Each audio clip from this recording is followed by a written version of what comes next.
And how did Scott record his vocals? Did he prepare in a specific way or just show up and sing?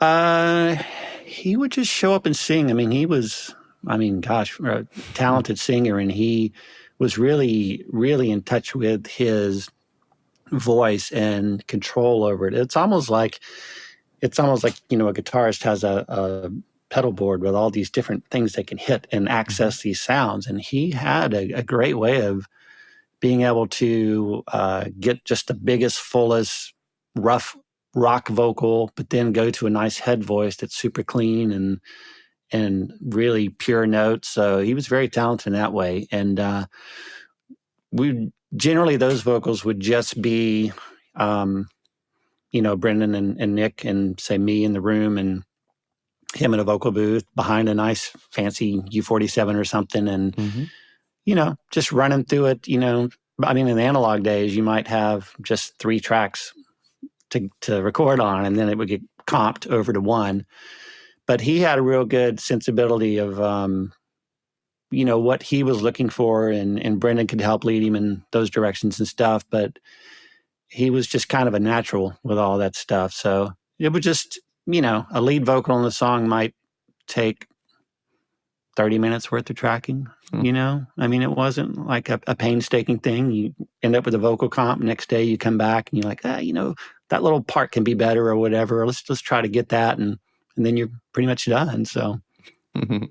And so the band was not present there in the studio. It was just usually not for vocals. I mean, vocals are such a personal thing, for people, and you don't want anybody unnecessary in the room. It can add just more energy. And I don't mean to say that the band is not necessary, but it's just like they wanted to give him the space to do whatever he wanted to do, and just kind of clear the room so he can just strictly focus on what he's doing, So, and that's also an important part of just, as an engineer or a producer, like how you carry yourself and your demeanor, or as what people here in the States talk about doctors, their bedside manner. I don't know if you ever heard that, but it's just when they're just sitting there talking to you, do you feel comfortable and at ease? Because you want to get everything you can from a singer. You want them to trust you, trust the situation, and enable them to really pour their heart out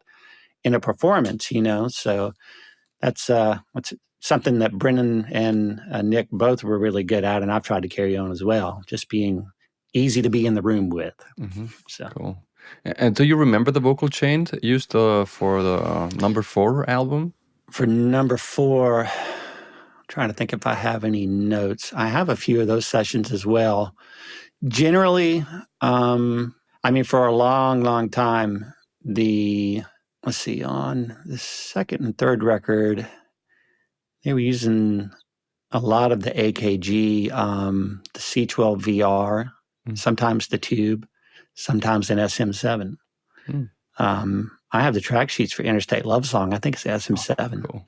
Really? So that's right. Secrets of the pros, right? Everybody can afford this microphone, So those are great mics. But on number 4, a lot of that was recorded at NRG Studios, some at the Village. So they were probably, at that point, I think we were mainly on U47 Neumanns for most of the vocal stuff.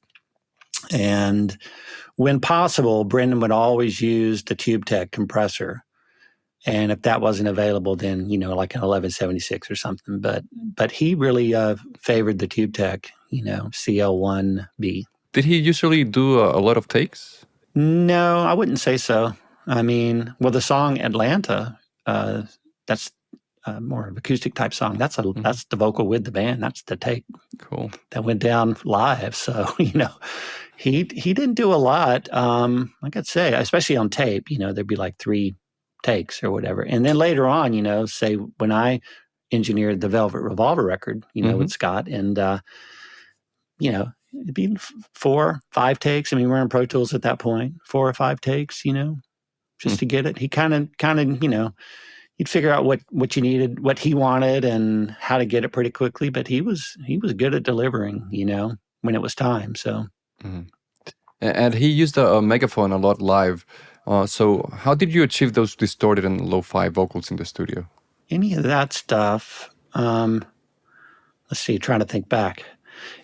Sometimes, I'm not sure on specific albums, but I would give you an overall. A lot of times we would just run it back to a guitar amp, like a little deluxe tweed, run a line back to it. Or we used to, you could take, say, like a SM7 or a 57 and put a turnaround on the end of the mic cable and go into a DI box, and then the 1/4 inch out of that into an amp. It almost like became a reverse DI that would let you feed other sources.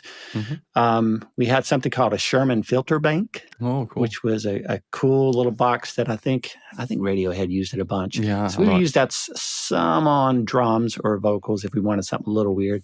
And then the good old Sans amp, the rack mount Sans amp was always a good thing. But even just to get the little smaller filtered radio vocal, we had a few microphones that sounded good for that sort of thing. But one trick would be the Drummer gates. What was that? The 201 or whatever, those single rack space Drummer gates. There were 2 channels. And if you put it on key listen and then take the high pass and low pass filter and just turn those would give you a really good filtered vocal sound. And then we also had a passive, what was that box called? I don't know if Langevin made it or something like that, but it was a passive filter that had these 2 big knobs that you could sort of turn, and it would give you that sort of filtered sound. It wasn't necessarily distorted, but it was kind of a lo-fi sound. So it would be things like that. To watch the full video, click the link below and don't forget to subscribe.